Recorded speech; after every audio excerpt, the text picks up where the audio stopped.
BJP की नजर अब नायडू की पार्टी पर है। केंद्र सरकार में सबसे बड़ी सहयोगी ही अब बीजेपी के निशाने पर आ गई है। बीजेपी टीडीपी को तोड़ने की प्लानिंग में लगी हुई है और यह दावा किसी और का नहीं है बल्कि बीजेपी की ही एक और पुरानी सहयोगी ने ऐसा दावा किया है। और जैसे ही ये खबर आई, सियासी महकमे में हंगामा मच गया है। खासकर टीडीपी टेंशन में आ गई है। तो क्या वाकई बीजेपी की नजर टीडीपी पर है? इन दावों में क्या सच्चाई है? इसी पर हम अपनी स्पेशल रिपोर्ट में करेंगे चर्चा। नमस्कार, मैं हूं अंशिता। भारतीय जनता पार्टी सहयोगियों को झटका देने में माहिर है और ये बात हर कोई जानता है, और खासकर वो जानता है जो पहले बीजेपी का सहयोगी रहा और फिर बीजेपी ने उसको झटका दे दिया। इसके बाद अब भले ही राहें अलग हो गई हैं और अब उसी तरह से बीजेपी की नजर उसकी सबसे बड़ी सहयोगी टीडीपी पर है और दूसरे नंबर की सहयोगी जेडीयू पर, यानी कि जनता दल यूनाइटेड पर है। केंद्र की सत्ता में बीजेपी की दो सबसे बड़ी बैसाखी हैं, जिनमें से एक है चंद्रबाबू नायडू की टीडीपी और दूसरी है नीतीश कुमार की जेडीयू। टीडीपी के कुल 18 सांसद हैं और जेडीयू के कुल 12 सांसद हैं और इन दोनों के ही समर्थन से केंद्र में सत्ता में बीजेपी बैठी हुई है और अपने इसी समर्थन की कीमत ये दोनों दल बार बार वसूलते भी रहते हैं। और अब खबर आ रही है कि बीजेपी इन दोनों को ही कमजोर करने में लगी हुई है। आखिर क्यों होने लगी है ऐसी चर्चा? इसके लिए पहले हमें मामले को जानना जरूरी है और इसके बाद चर्चा ये भी करेंगे कि क्या ऐसा संभव है।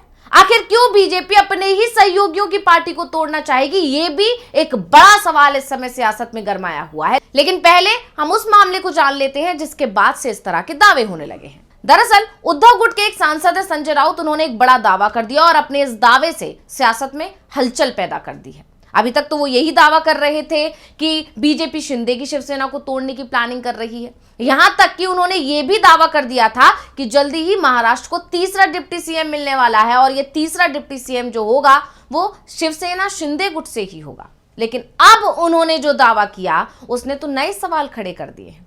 राउत ने कहा कि महागठबंधन सरकार के नेता चंद्रबाबू नायडू और नीतीश कुमार की पार्टियां भी टूट जाएंगी। बीजेपी इस फिराक में लगी हुई है। शिवसेना उद्धव गुट पार्टी के नेता संजय राउत पिछले कुछ दिनों से लगातार ऐसे दावे कर रहे हैं कि शिवसेना शिंदे पार्टी में विभाजन होगा। उन्होंने कहा कि मैं किसी का नाम नहीं लेना चाहता, लेकिन जिस तरह से राष्ट्रवादी कांग्रेस पार्टी और मूल शिवसेना टूट गई है, इसी तरह अजीत पवार की पार्टी टूट जाएगी और एकनाथ शिंदे की पार्टी भी उसी तरह टूट जाएगी। भारतीय जनता पार्टी देश भर में पार्टियों को विभाजित करने पर आमदा हो गई है। यही नहीं, उन्होंने ये भी कहा कि चंद्रबाबू और नीतीश कुमार की पार्टियां भी टूट जाएंगी। जब तक ये प्रवृत्ति जारी रहेगी, विभाजन की राजनीति जारी रहेगी। और क्या कुछ बोले संजय राउत, पहले सुन लेते हैं। ऐसा कभी नहीं होगा। नीतीश कुमार के बारे में मेरे पास पूरी जानकारी नहीं है, लेकिन नीतीश कुमार की भी पार्टी बीजेपी तोड़ सकती है, चंद्रबाबू की पार्टी भी तोड़ सकती है, एकनाथ शिंदे की पार्टी भी तोड़ सकती है। ये उनकी पूरी राजनीति जोड़ तोड़ पर टिकी है। हमारे पार्टी के बारे में आप विचार मत करिए, हमारे पूरे सांसद एकजुट हैं। अब संजय राउत के इस दावे ने नीतीश कुमार और चंद्रबाबू नायडू दोनों की ही नींद उड़ा दी है, क्योंकि दोनों ही इस वक्त केंद्र की सत्ता में हैं और दोनों ही बीजेपी को सहयोग कर रहे हैं, जिसके चलते बीजेपी सत्ता में बनी हुई है। हालांकि नीतीश कुमार की पार्टी जेडीयू को लेकर संजय राउत पिछले कई दिनों से दावा कर रहे हैं। यहां तक कि उन्होंने ये भी कह दिया था कि 10 सांसद जो कि जेडीयू के हैं वो बीजेपी के संपर्क में हैं, यानी बीजेपी काम पर लग गई है। और क्या कुछ बोले थे संजय राउत, पहले सुन लेते हैं।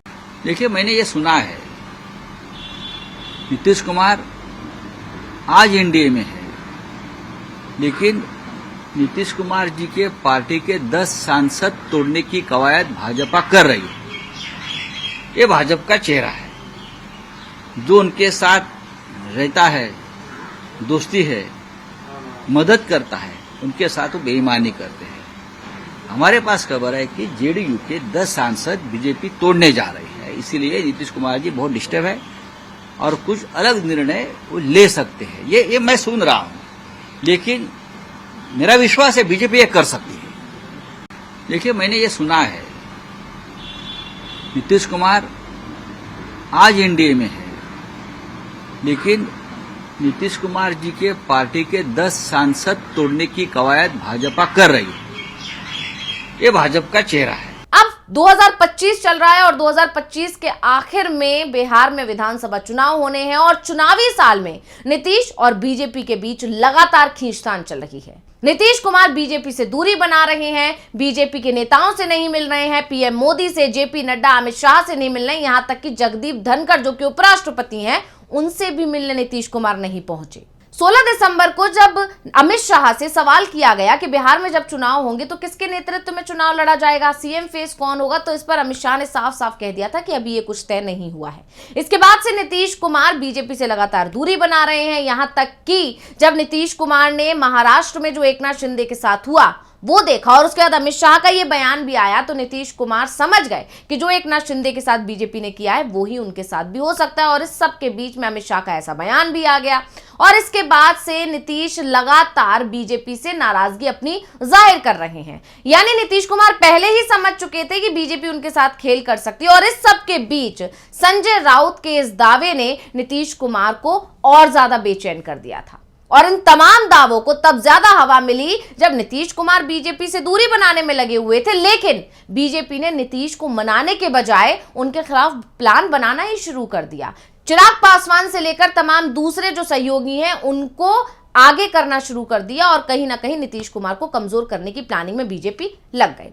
सिर्फ यही नहीं, इसके अलावा संजय राउत ने शिवसेना शिंदे गुट में भी टूट का दावा किया था। उन्होंने कहा था कि जो कुछ भी बीजेपी ने उद्धव के साथ किया वही एकनाथ शिंदे के साथ भी करेगी और इस काम पर पार्टी नेतृत्व लग चुका है। क्या दावा किया था राउत ने, सुन लेते हैं। ये लाचार लोग हैं, ये डरपोक लोग हैं, ये भाग गए ईडी सीबीआई के डर से और मोदी और शाह उनको भी नहीं छोड़ेंगे। जल्दी ही महाराष्ट्र को तीसरा डिप्यूटी सीएम मिलने वाला है, आप देखिए, और उनमें से कोई होगा, मैं किसी का नाम नहीं लूंगा।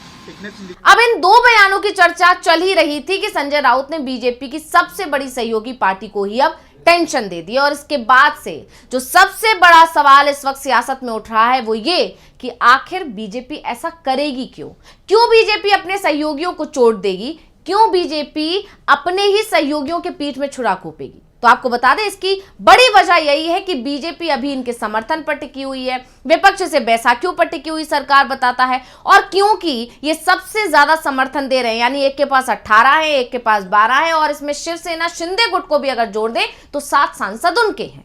ये तीनों ही कहीं ना कहीं बीजेपी आलाकमान पर दबाव बनाने की कोशिश कर रहे हैं। खासकर जेडीयू और चंद्रबाबू नायडू हर कुछ दिन में जाकर अपने समर्थन की कीमत वसूलते हैं और अगर बीजेपी कहीं भी आनाकानी करती है तो ये आंख दिखाने लगते हैं, बीजेपी पर दबाव बनाने लगते हैं और समर्थन वापसी की धमकियां देने लगते हैं। ऐसे में बीजेपी अब अपने काम पर लग गई है, वो इनके सांसदों को अपने साथ लाएगी, यानी कि 12 में से 10 सांसद का जो दावा किया जा रहा है वो सांसद अपने साथ बीजेपी जेडीयू के लेकर आएगी। इधर चंद्रबाबू नायडू की पार्टी में भी टूट करके उनके सांसद को भी अपने साथ मिला लेगी और एकनाथ शिंदे के सांसदों को भी अपने साथ मिलाने की प्लानिंग बीजेपी कर रही है, जिससे जो ये तीनों दल बीजेपी को आंख दिखा रहे हैं वो कमजोर हो जाएं और बीजेपी मजबूत हो जाए और किसी भी तरह से बीजेपी को इनके दबाव में काम ना करना पड़े। और बीजेपी हमेशा से ऐसा करती रही है, पिछला इतिहास भी आप उठा के देख लीजिए तो ये साफ हो जाएगा कि बीजेपी सबसे पहले अपने सहयोगियों को कमजोर करती है जिनके सहारे से वो किसी भी राज्य में या तो एंटर हुई हो। और अब तो जो देखा जा रहा है वो ये कि केंद्र की सत्ता में जिन पार्टियों के बलबूते वो बैठी हुई है उन्हें उनकी ही काट करने में बीजेपी लग गई है। और इसीलिए ये कहा जा रहा है कि संजय राउत ने जो दावा किया है उसमें कोई ना कोई सच्चाई तो जरूर है। और जैसे ही संजय राउत ने यह दावा किया टीडीपी के खेमे में खलबली मच गई। अब देखना होगा कि टीडीपी संजय राउत के इस बयान को कितना गंभीरता से लेती है और अगर गंभीरता से लेती है तो फिर क्या एक्शन लेती है। तो रिपोर्ट आपको कैसी लगी हमें कमेंट करके अपनी राय जरूर दीजिएगा। इसी के साथ मुझे दीजिए इजाजत, देखते रहिए डीवी लाइव। नमस्कार।